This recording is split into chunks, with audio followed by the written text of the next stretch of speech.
And this is a scene in replacing the rods from the initial repair. I'll put up a link to that video from September 2023. These are the rods I ordered. Okay, these were presented as genuine Whirlpool replacement parts. Hold one.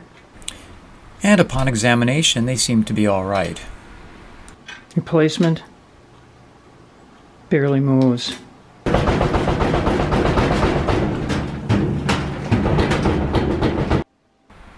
These rods are basically shock absorbers. And look at them bounce. Just like before the initial repair. So disappointing. The seller would do nothing. They blamed the install. Take it to a professional. They blamed the machine. I offered to send them back. They said they had to be in operating condition. Their ad says they're genuine Whirlpool replacement parts. They are not. Genuine Whirlpool parts come in a box like this, triangular. And they'll have this certification label on them. And they cost somewhat more, and they're worth it. I bought these from a company called Genuine Replacement Parts, $48.99. Okay, we're done. And this has absolutely no bounce. Just comes right back up and stays up. It's very important. Since they aren't going to take back their faulty parts, I'm going to take it apart and see what they're actually using in there for the active part that does the shock absorbing.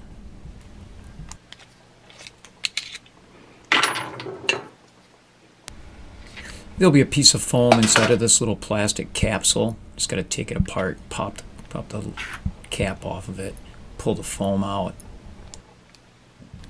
There's a couple things to note here. You can see the material sticking out that's come apart. There's an original one, worn out from the machine before. They put a piece in there so much more narrow with less surface grabbing area. And also the foam on it is really smooth on the surface, inside and out, providing less friction against the rod.